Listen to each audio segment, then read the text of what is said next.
Hey babes, welcome back to another episode of The Way of the High Priestess. We are coming in hot again this week, Ani and I, and we are so excited today to be talking about conscious power couple partnership. Now, I know there are some buzzwords in there, but we want to break down what this really means today and what it doesn't mean. So, what it is not. So, for those of you who are listening and you have been longing for this partnership that is going to take you to the next level, the one where you're going to grow and expand, where you're going to be each other's support systems, where you're going to be having passionate sex and emotion filled sex, where you're going to feel like the most authentic and expressed version of yourself. We're going to give you the roadmap for that today. So you're going to want to listen from start to finish and stick around to the end because I have a very, very, very exciting announcement about ways to continue tuning into and creating these shifts in your life around this kind of content. So, babe, welcome back. Awesome. All right. So let's start by breaking down some of these concepts because I talk about this often on my Instagram page, this conscious partnership or power couple partnership. And I want to first start by talking about what it is not, because I think it's so easy to have the impression that when people are in conscious partnership or intentional relationship, that it's love and light all the time. We often pedestalize other couples, and I think that happens with us as well. And it's easy for people to think that they have the perfect relationship, or they're always happy, or they never have conflict. So let's talk about the non definition of conscious partnership before we talk about what it is. So here are some of the things that it is not. It is not love and light all the time. When you find yourself in a conscious partnership, that does not mean that you're always skipping on the sidewalk, holding hands with each other, and doing eye gazing and tantra exercises. That is not the definition of conscious partnership. It is also not conflict or challenge free all of the time. People who are choosing how they want to show up in their relationships can still experience conflict and challenge. It is not a partnership where people have come to the relationship having done quote unquote all of the inner work. And we talked about this on the last episode where it can be easy to fall into the trap of, you know what, I just need to do all the inner work before I can find my partner, and then I'll be happy, or and then it'll be easy, or and then we'll have it all figured out. And a conscious partnership is not a relationship that feels comfortable all the time. So it is absolutely not the status quo. It is probably not what you're seeing in mainstream media. It is probably not what you have seen growing up, and it's probably not what was modeled for you. This is typically not a relationship where we get to just stay in our comfort zone. In fact, it's probably the opposite. So let's talk about what conscious partnership is. And I want you to keep in mind that as you're listening to this, you may have some definitions of your own. And this is not an exhaustive definition. As you find yourself navigating these spaces, you're going to define it in your own way. But with all of the clients that we've served in our own relationship and all that we've learned, here's how we define it. So, a conscious partnership is one, a space to see your shadows and integrate them with love and support. So, when we talk about shadows, these are the parts of us that we've kept locked away in some dusty attic because we either don't want to see them, they're too painful to recognize or feel, or we're completely unaware that those aspects of ourselves exist. So when the shadow comes to light and we see, oh shit, I'm actually really defensive, or oh my gosh, I gaslight my partner. Obviously, I'm not talking from personal experience. When we see those parts of us come to light, can we hold a space for them within ourselves and in the relationship? Can we hold a space for those things to be integrated with love? So, can we show up to those things with acceptance and with unconditional love? Now, also a part of a conscious relationship is a partnership that challenges you to grow and expand. So, this means that we are showing up to our partnership being ready to be held accountable and being willing to hold our partner accountable to their highest potential. Now, I want to distinguish that holding someone accountable to their highest potential doesn't mean that you're projecting your values all over them and you're trying to make them into something else. When I say a partnership that grows and challenges us to expand to our highest potential, it is, when we see our partner down and stuck in a rut, we say, hey, how would you like to be feeling instead? How can I support you to getting to that place? Or how can I show up to you unconditionally loving right now so that we can grow and expand once you've integrated this breakthrough or this challenge? Yeah, and something important to say here is that it's a beautiful point of contrast, because conventionally when we think of a happy relationship, it's people, as it's portrayed in the media and movies and all that, people are just, they've decided who they are, the other person's decided who they are, and we're just gonna be this person with each other till the end of time, right? And what we're talking about here is that a conscious partnership is one in which we are choosing to be always growing, choosing to be expanding, and choosing to be in service to the other person's growth and expansion as much as we are to our own. And so it is going to be uncomfortable, because growth inevitably is uncomfortable to a certain extent. It doesn't always have to be painful. And that's, one of the myths we see a lot in the transformational space.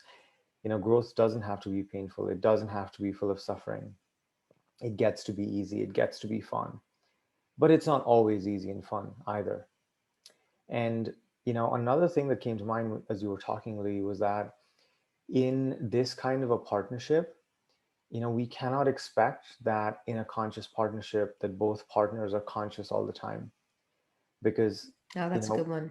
we know that as human beings we spend 95 to 99% of our days, our waking life, acting, living, thinking, being in our unconscious. And the unconscious is where all of our conditioning lives, all of those programs that we were conditioned with by our parents, by society, by media, by our friends.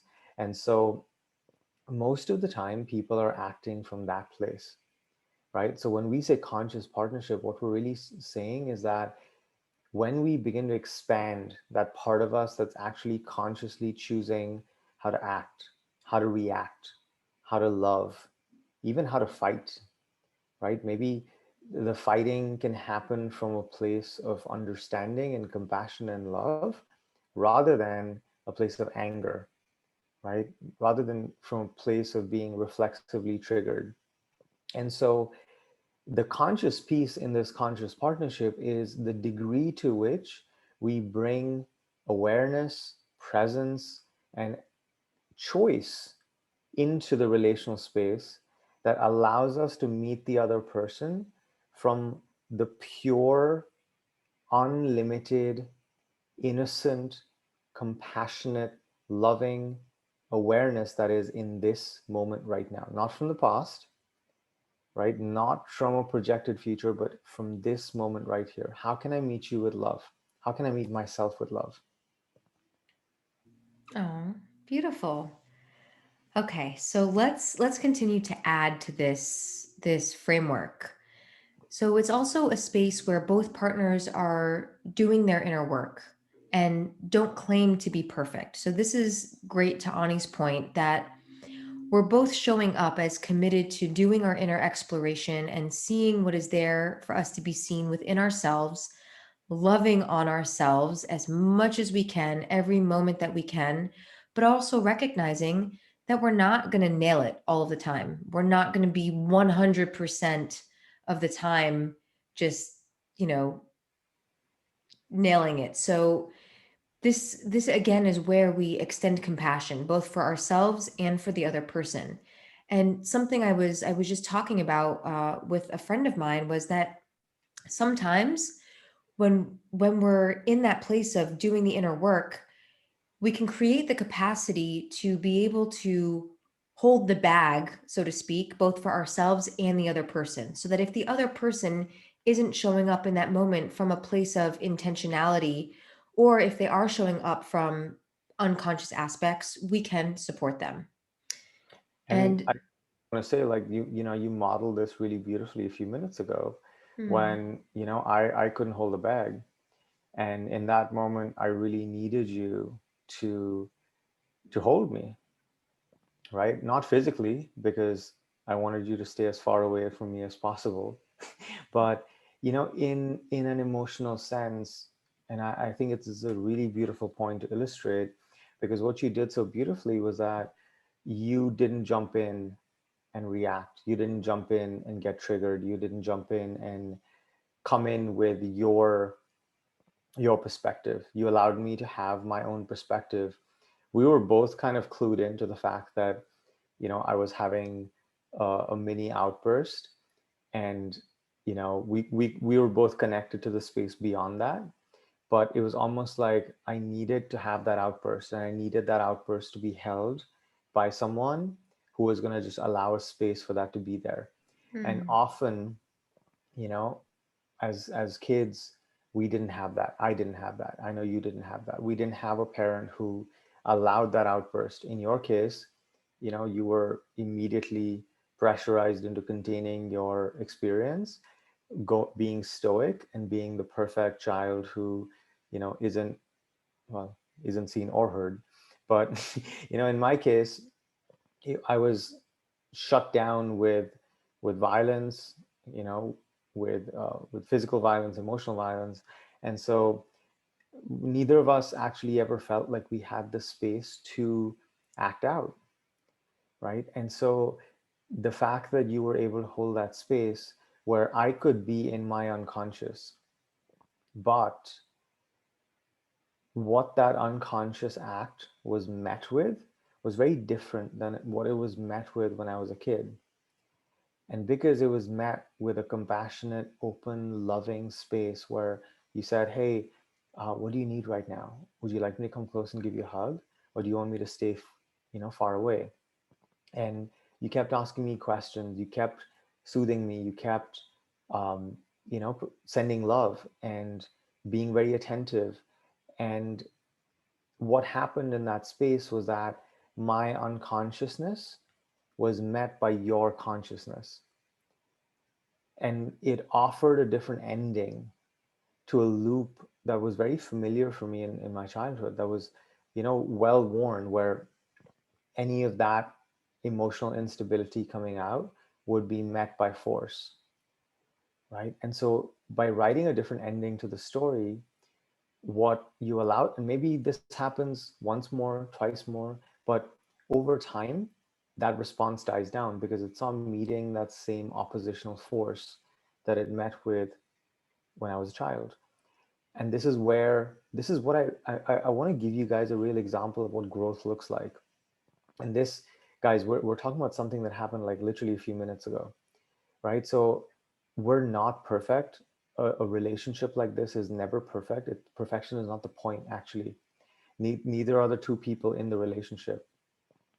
The point is that we show up for ourselves and for each other. And when we show up from this place of being conscious, of being aware, of being present, of being loving, of being accepting, then we open up a space where something different can happen.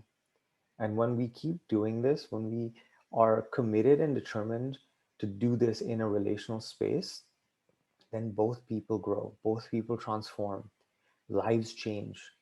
And that's really what this whole idea of a conscious partnership is all about. It is not a fucking label. It is not a badge of honor. This is not another identity that I want you to take on. This is work. But in that work, there is a reward in there that is so priceless that I can't even begin to tell you how incredible it feels. And so on the flip side, what we have is this beautiful place of intimacy, because even as I'm sharing this, I can feel your heart opening because you feel validated, appreciated, seen in how deep you must have had to dig inside yourself to hold your experience, to hold your triggers, your reactions, and be able to be there for me when I needed you to be. And so I just want you to know how much I love you, how much I appreciate you. And it means so much to me that you were able to show up for me in that way. Oh my God, I'm crying. Oh, it's such an honor and a pleasure, babe, to show up like that for you. And like we've talked about on past episodes, I didn't come into the relationship being able to do that. I learned that here because we were willing to continue going into the arena to learn and grow and expand in this way. I didn't come into the relationship knowing how to do this. So thank you for that reflection. My heart totally did open. And that's a big part of this way of relating is this kind of relationship and this kind of love inspires us. This kind of love inspires Ani, it inspires me, and in turn, our love inspires others. So when we're talking about a conscious partnership, this isn't only a partnership for the sake of these two people. The waves of this kind of partnership have an impact in the world and they impact other people positively. They show other people what is possible, what kind of hardships can be overcome, what kind of deep intimacy and love and connection can be created, and what that love can be used for in the world. And that I think is one of the final keys to this is that we use this power that we have harnessed together to create change in the world. I think this is just, my selfish projection, but I think every relationship should aspire to be a light in the world. Because the more we can cultivate this light of love for ourselves, for our partners, for our families, for our communities, that's what the world needs. That's the ultimate medicine, right? And it doesn't work when our homes, when our relationships, when our families are not in a harmonious state, when we don't know how to navigate these patterns, these conflicts, these reactions that bubble up within us. And we weren't given a manual. There was no owner's manual. There was no handbook for relationships. And to be honest, I mean, there's billions of books written, maybe not billions, that's hyperbole, but there's at least like tens of thousands of great relationship um, specific books that are written. But a lot of this stuff, the gap between the theory that you would get from a book and practice is really vast. It's too big because what happens in the body, it overwhelms and it floods our logical mind.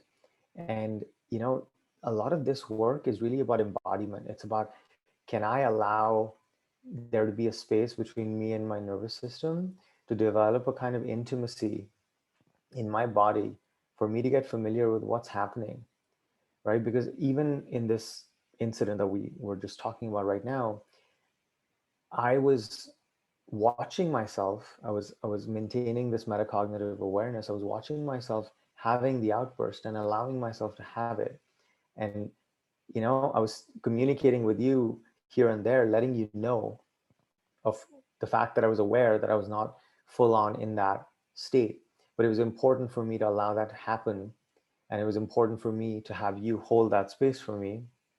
And then there's a big ego piece, right? To on a podcast, right? To share the impact that that had on me rather than what my unconsciousness wants to do, which is just downplay your role, right? And minimize what you must have had to do and move on with it or stay mad at you. I mean, there's so many little dynamics, but the gold is absolutely priceless. Yeah, I couldn't agree with you more. And that kind of segues us perfectly into this next point, which is, I think a lot of people have the impression that these intentional relationships, and I want to just define the word conscious for a second because it is just so overused. This is like an Instagram hashtag. Conscious partnership means we are coming to the relationship committing to being aware and bringing awareness to ourselves, to the relational space. And we're continuing to cultivate a sharper, deeper, more vast sense of awareness in each and every moment. So this is not some like woke euphemism. This is like we're becoming aware. We are waking up to the things that we've been asleep to. Can I say one more thing really Yeah. quick? The other thing that really strikes me is when I think about a conscious partnership, it's how do we treat this relational space in between? How do we treat this third entity that is a relationship between us? Do we cherish this third entity? Do we nurture and water and feed this entity with like beautiful nutrients of love and appreciation and gratitude and care and consideration? Or do we treat it like a trash can? Do we treat it like oil companies treat the ocean, right? Do we just dump our toxic waste in there, or the baggage that we're bringing in? Do we pollute the waters and the forests, the soil of this relational space? Do we show up with this self-centeredness and selfishness and just try to take? Like, what is our posture? What is our stance? What is our relationship to this space in between us? Right? Because when we come at this from the same level of intentionality, awareness, consideration that, say, the food that we put into our own bodies, right? The soaps we use on our own bodies, the water we drink, the things, the clothes we wear. Can I give my relationship the same level of consideration? Can I prioritize my relationship's needs, what it really thrives on, the sunlight to its leaf, in the same way that I would value my own skin, my own body, my own health? And when we do that, then it's, I really feel like this is one of those cases where 1 plus 1 equals more than two. Like 1 plus 1 becomes 11, because when we have a thriving relational space, when that space feels safe, when it feels clean, when it's blooming with the most beautiful flowers, and there's bees pollinating, and it's this magical little garden, the space between us, then what it lights up inside us, what it makes possible for us as individuals, is absolutely incredible. And then what it makes possible for us as a couple, as two people, to me, that's what a power couple is. That we're radiating this vibration, this frequency of love, of strength, of power. And when we can radiate that, when we can allow the world, which needs that's thirsty for this level of care and kindness, then we make a massive, massive, massive impact. And to me, being, a power couple is more than just putting on nice clothes and showing up to, a gala and sipping on champagne and taking fancy pictures. More than just making a lot of money. It's more than just about making a lot of money and driving nice cars. Like, this is really about, what do we stand for? What do we want to contribute to the world? What do we want to contribute to our communities? What do we want to contribute, to a place where we don't walk with this much love and this much regard and this much openness and this much vulnerability and this much respect? And that begins at home. That begins in our relationships. That begins in our own hearts. Well, you, my dear, are a poet, a scholar, and a lover. Just give me a mic and give me a person, but give me a Yeah, person, because I without a know. person, then I just, there's nothing. So yeah, and I'm right there with you, babe. And you know, there is this beautiful poetry to everything you're saying, and the what precedes some of that is what a conscious partnership can bring to the surface. Yeah. Right? We are having this conversation because we've been through some things. We've seen some shit, right? We've had a lot of challenging moments, and we are, as everyone who's listening knows, that I'm very honest about those things. And so a part of what happens in these relationships is that when we find our match, this is someone, like Ani said in the last episode, that will likely have complementary wounding, or we will find that we're in a trauma bond with them. And so it's like our traumatic pasts fit together like pieces of a puzzle. And all of a sudden, this person knows just how to push your buttons. Like they do the one thing that mom or dad did that just really sends you over the edge. And for them, you know what those buttons are too. And so, an example from mine and Ani's relationship is when Ani used to give me feedback, I would perceive it as punishment because that is how my mom treated me. So I would perceive that he was punishing me and that immediately he was going to withdraw his love because in my nervous system that's what I thought was happening.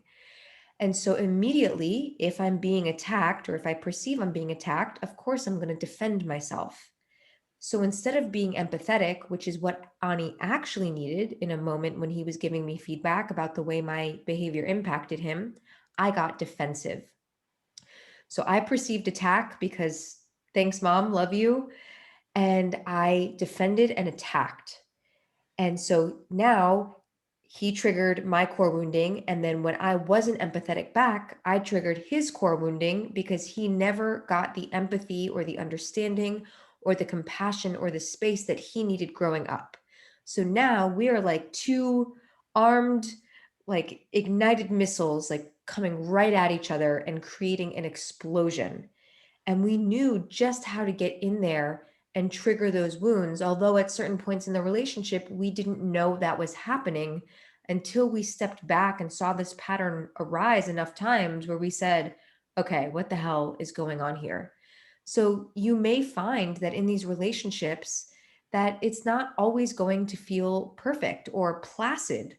In fact, you're going to trigger the parts within each other that still need love, that need the light of awareness, that need compassion and empathy and understanding. And the reason those parts are getting triggered is so that you can take a step back and say, what does this really need? What do I need? What do you need? So that there can be resolution. Because when you were younger, or I'll speak for us, when we were younger, we didn't have resolution growing up. There was no solution for the abandonment that we felt, the Mhm. emotional neglect that we felt. And now we're recreating the scenarios as adults so that we can provide a solution. And so the thing, really quick, the thing to remember is that, when you find yourself in a partnership and there's a lot of conflict, there's a lot of, you know, you have to create the discernment for yourself to know if this is an unhealthy um, dynamic, right? Or, and no one else can do this for you, or is this an opportunity to really gather your forces, really bring all your awareness to the situation, and rather than eject out of it, which is usually what we do when we end up in an uncomfortable situation, can you hang in there and can you bring all of your conscious awareness to the situation, to your responses, to your reactions, to what's happening in your body, to the relational space, to the other person? And can you write a different ending? Can you create a resolution? So how many times do you think we almost broke up, Oh my gosh, so many. right? If we had given up, because I remember you saying like maybe 1,000 times or 2,000 times, this is so hard. I don't think it's supposed to be this hard, which is again a belief, people come to relationships with like, oh, it's not supposed to be hard. If it's hard, it means that, it's not meant to be or something isn't right. No, if it's hard, it just means that there's something unconscious that's happening inside you and or your partner that needs to be seen, that needs to be witnessed, that needs to be held space for. So the way to think about this is that we always have an opportunity. And that opportunity is to resolve the patterns that are creating the difficulty. And if we can do that enough times and we get to the bottom of that, then often we find either that, hey, I've done my work with you and I want to keep going on this journey, keep going deeper, or we got this far and I feel complete, and I wish you well, and let's just part ways and go on our own journeys. Or that this is not a journey I want to go on right now, or I this is not a journey I want to go on with you. That's okay too. You don't have to take abuse, you don't have to take you know someone else's dysfunctional projection. But really what I'm saying is there's no way to know, right? So this is a game of trial and error, and what it does require is a level of commitment, a level of dedication, and a level of discernment. So you can, as you learn more about yourself, you're going to learn, like, what feels good, what doesn't, what feels uncomfortable, but you instinctively know that this is a place where you need to like actually dig deep and find a way to work through it. Because if you don't, you're just going to find yourself in the same situation with a different person. Yeah. Okay. So let's continue that, because you started talking, Ani, about ways that we could go from our reaction to a response that feels more intentional. Yeah. So there are some beautiful practices that we use, and again, this is not exhaustive, but as a couple who has been through so many different iterations of our relationship, and we've had and worked through a lot of challenge and hardship, we've also been able to build a really deep toolbox of ways to learn how to observe what's happening for ourselves internally, to observe what's happening in the other, and to be able to work with that. So one of the things here, speaking of consciousness, is becoming aware of what your triggers are. And so when we say that, what are the things that are really just sending you over the edge? What are the things that cause you to have an outburst of anger, or the things that cause you to withdraw and pull away? Um, and as you start to look retrospectively on perhaps past scenarios, start to ask what sensations you felt when that was happening for you. So I'll give you an example for me. Often, when Ani used to give me feedback, I perceived it as punishment, and immediately my chest would tighten. It would clench down, my shoulders would turn forward, and I'd feel small. So, my body was having a real physiological response to this, because I was responding the way I would respond as a child. And so, as I started to become aware of how my body was reacting, one, it gave me information about how I respond in these situations, and also opened a space for me to ask myself, what do I need when that happens? And I had come to find that I really need space. Ani is someone who likes to work things out right in the moment, and I'm someone who needs to take 5 minutes to be back in my own energy, to give myself a little pep talk, to give myself soothing touch. And that works really well for me. Yeah, and so there's, typically one person, we've seen this in with hundreds of couples. One person typically wants to move in and charge in because they have a discomfort with something being unresolved. I call this discomfort with an open loop. This is something that I experienced a lot because with my parents, an open loop, as in something happened, there was a rupture in the relational space, um, and it was unresolved. I basically went into a state of hypervigilance because I didn't know when I would get attacked or shouted at or hit or something soon after. So there was a huge level of discomfort with there being this open loop. Now, um, for me, what happens is that I feel that discomfort with something being off, us not being in like perfect harmony, and then I want to charge in. I want to fix it. I want to make it better because what's actually happening is that I want to feel safe, but in my body I can't feel safe if we're not totally clear. So I try to control the relational space to engineer safety for myself. For Lee, on the other hand, it was too much. So she needed space. She needed to withdraw because as a child, there was aggression from a parental figure, and that basically it was too overwhelming for her. And so she basically went into a state of overwhelm. So in terms of the nervous system, you may have heard of this. When we get activated, when we get triggered, we can go into fight, which is the first most available option, which is, I'm going to fight back. This doesn't have to be physical. This is emotional, it's psychological. And the second state is flight. If I can't fight back, if you're stronger, if I know that you're gonna beat me, whatever, then I go into flight. Basically, I'm not gonna win, and my body knows that instinctively. As you may imagine, if you run into a large wild animal, a predator in the wild, you're probably gonna run. You're not gonna try and fight a tiger.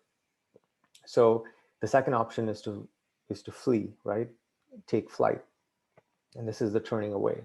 So you can imagine my response as almost like a fight response because I want to come in. Lee's reaction is it would start at a flight response, and then if there was too much activation because it felt like there was too much danger, too much risk, then the third state would be freeze. Freeze is what happens when we can't fight, we're not going to win, we can't run away, or we tried and we got overpowered. At this point, the body wants to spare us of the pain of impending death. And so it releases opioids, very powerful painkillers in the system, and we literally cease to feel anything. And so in that state, there's numbness, there's overwhelm, there's a blankness. It's really to spare us of the pain. But in that situation, what appears to the other person is that this person is just stoic. This person is blank. They have no reaction. And at times I would get angry because she was in freeze, but she was not reacting. But to me, that seemed like heartless, cold, unempathetic, doesn't give a shit about me, which is my projection. But what's happening for her is that she's blank, she's numb, she doesn't feel anything. So we have to really, really, really understand and take into account the biological nervous system state that different people are in different situations and conflicts, and how this is different between people. So you may have a certain predisposition, the person you're with, or the person you end up with in a relationship next may be in a different place, and we can't expect the other person to operate like we do, right? And this really understanding this really unlocks a lot of compassion, empathy, but also it gives us the tools to navigate these places without making it worse, which is, I mean, let's face it, we've done plenty of that as well. Yeah.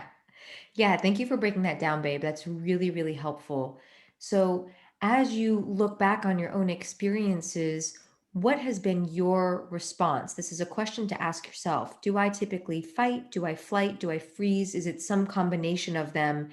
And what do I need in those moments? So, now that I'm out of the situation, what do I think I would have needed when this thing happened? So, in this observation, just observe yourself in the activated state. And before you even try to go in and change anything, just observe to see what's there without judgment. So perhaps there's another situation that arises and you just watch yourself. This is that metacognition that Ani was talking about, where you are simultaneously in the experience and you're also seeing, like, wow, okay, I'm throwing a temper tantrum right now. But you know what? I'm going to keep doing it because it feels good. But I know that I'm doing it. And so you're just observing what is happening inside of your body physiologically with your emotions, if you have access to that, and any information you can gather without trying to change anything. And the reason I say without trying to change it, because it does seem desirable that we'd want to create change fast, because we have the perception that how we're showing up isn't good enough or isn't acceptable. As in, it's not acceptable when I throw the temper tantrum, or it's not acceptable when I react to my partner.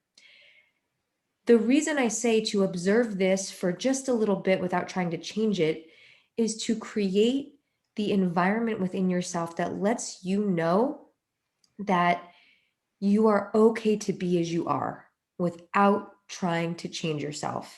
This And is so, super important. This is so important. yeah, well, speak to Oh, that, babe. yeah. So guys, this is, again, we're covering territory where hopefully this is really expanding your range in terms of emotional intelligence.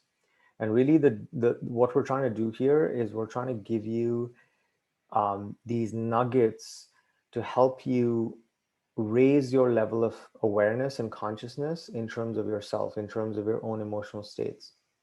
Now, part of the Jedi level work here is the ability to hold a paradox. And I teach this in terms of relationships, I teach this in terms of money, in terms of business. But in this context, a paradox is basically two opposing views on reality. So the one side of the paradox here is you're absolutely perfect. There's nothing wrong with you. How you're reacting right now, how you're showing up right now, what's happening right now is totally okay. And the other is that there's actually a better way you could show up. There's a more constructive way you could show up. There's a more compassionate way you could show up. There are a few. There's something you could do differently that would actually feel better for you, for the other person, for the situation. Now, life, your ability to have a really great experience of your life is directly correlated, in my opinion, to your ability to hold a paradox. So what Lee's talking about is that in that moment, when there's something arising in you, then you have to have both. You have to be able to hold the space for whatever is happening right now to be okay, because at some point when that reaction first came up, it wasn't. Someone else made you feel like that was not okay. That's why that pattern got created in the first place. So you have to be the one to break that cycle, and you have to be the one who says that no, like for a second, even for a second, ideally for more than a few seconds, this is okay. Can I just let this be? Can I just allow this to be here? And this can be stuff like, do you always need to be right in an argument? Do you get triggered or get defensive? Or do you listen compassionately and validate other people's experiences as well as your own? Are you primarily concerned with yourself, or do you also focus on other people and their needs? Are you hell-bent on keeping your perspective and like really grabbing it? Or do you feel open to seeing other people's perspective? Or letting go of a perspective that you were holding on to? Do you place blame or avoid responsibility? Or do you take responsibility for your contribution? So all of these things, right? If you immediately reject it and make yourself wrong, you're not going to be able to create any transformation. And you're going to keep repeating it. You're going to keep looping it. You have to, and I can't stress this enough, you have to hold a space of non-judgmental, compassionate awareness for yourself. That's one side of the paradox. The other side of the paradox is that you have to see beyond the shit that you've convinced yourself of, what you've decided the reality is about yourself, about the other person, about the relationship, blah, blah, blah. And you got to see beyond that. And you got to see it, like, what's a better feeling perspective? What's a better feeling thought? What's a belief or a story or a narrative that actually creates more space for me in my body? What creates more freedom? What's kinder? What's more compassionate? In what way can I be less judgmental of myself, of the other person? So when we open that space where something different is possible, something better is possible, then we actually create the beginnings of what we call in this work a new solution. A new solution is like a new ending to the story that, we just kept looping around. And so when we do that enough times, it doesn't take that many times, I swear to you, it just takes a few times. But those few times, it's challenging, and what's challenging is holding both perspectives. Can I be open, allowing, accepting, compassionate for myself, and can I see how else I could show up, what else I could do, what else is available here? When I can do both, then I can create transformation very, very, very painlessly, easily, effectively, permanently. And that's how I move beyond those patterns. If I don't, and I've been in this, as much as anyone else, right? then the pattern keeps repeating from relationship to relationship. And we keep, we see women who end up dating the same kind of guy over and over again. We see men dating the same kind of woman over and over again. And this happens in homosexual relationships as well, in trans relationships as well, because, you know, all the orientation and, you know, politics aside, like we're all human, and we all have a masculine pole, a feminine pole, and our polarity, unless it's balanced, is going to come out in all sorts of ways. Yeah, that point about holding the paradox is so important. I'm so glad you mentioned that, Ani, because it is that it's the yes and. The yes, I am perfect as I am, and is there a way that I could show up with more compassion? And that's really the undercurrent of all of this, is practicing this with compassion and gentleness. This is the opening our heart to ourselves and thus opening our heart to our partners. So there are some other practical ways that, whether we're in the situation or out of the situation, tools that I have found to be very helpful are: one, asking, what is it I would have needed in that situation, so that when that happens again, I can meet my own needs or I can make a request for my needs. Two, am I the kind of person who likes to take space, or do I move in? And how can I be aware of what activates me? How can I be aware of what some of my patterns and tendencies are and how I like to resolve conflict? Um, Coming back to breath is always a powerful practice to presence us and get us back into our bodies.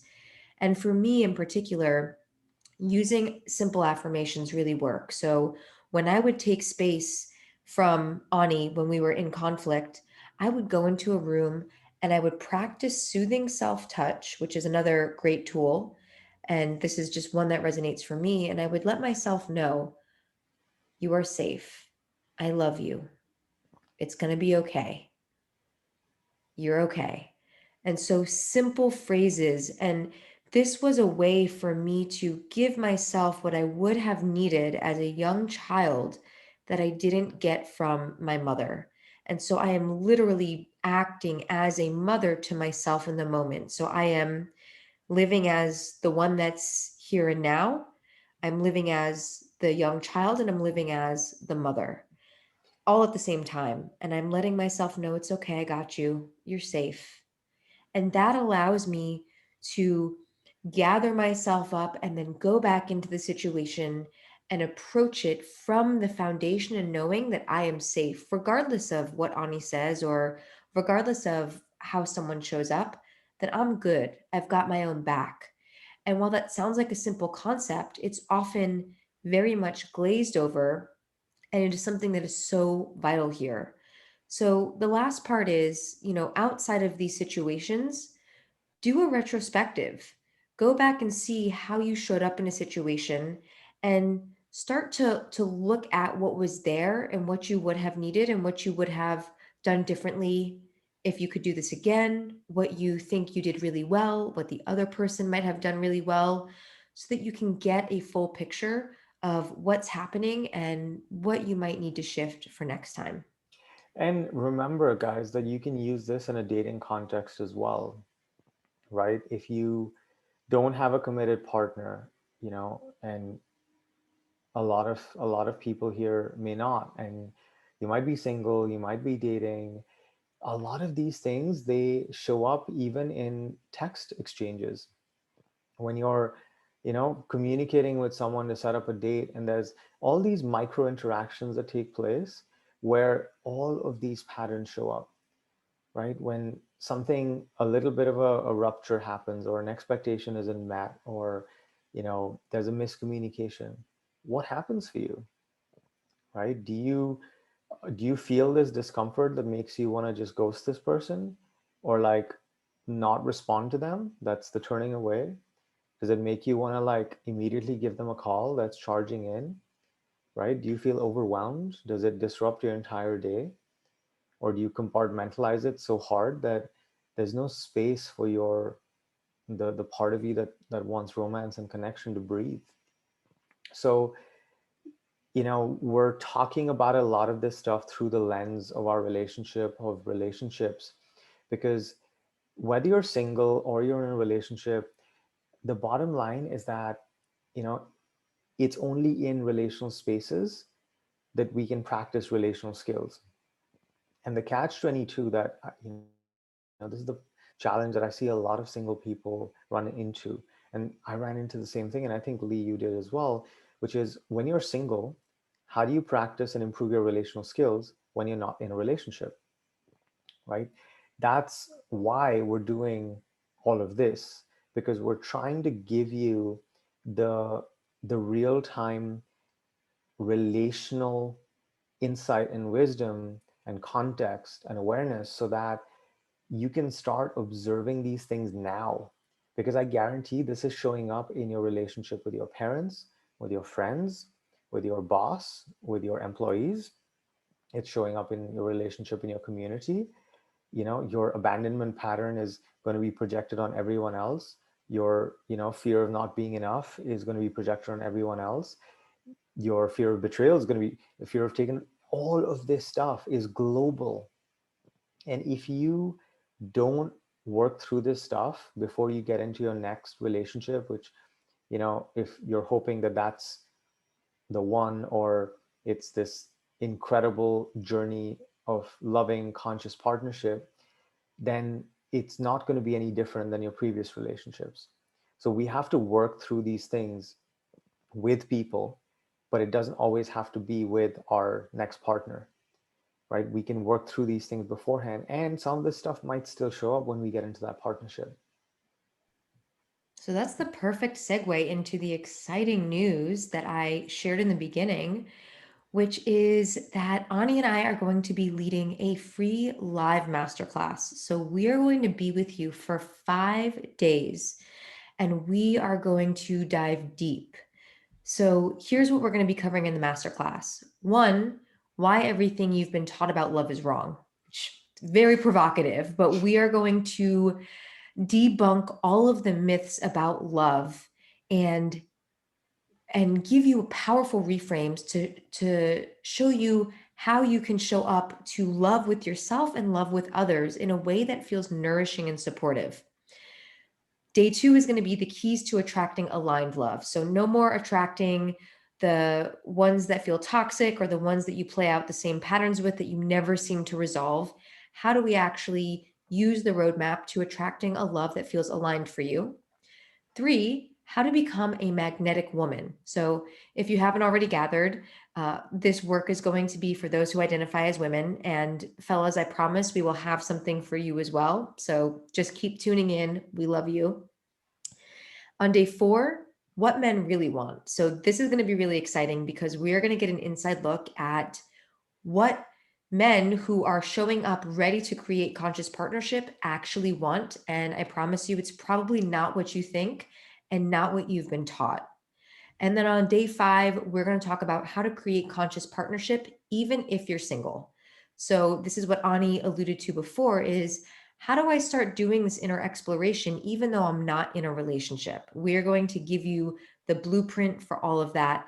And we're going to do this over 5 days. So if this is something that is like, okay, the reference I want to use is like making you drop your panties, is making you wet, is totally turning you on and exciting you, is like, hell yes, I want to learn this, then visit the link in the show notes. That's going to give you all the information about how to register, where to show up, and when.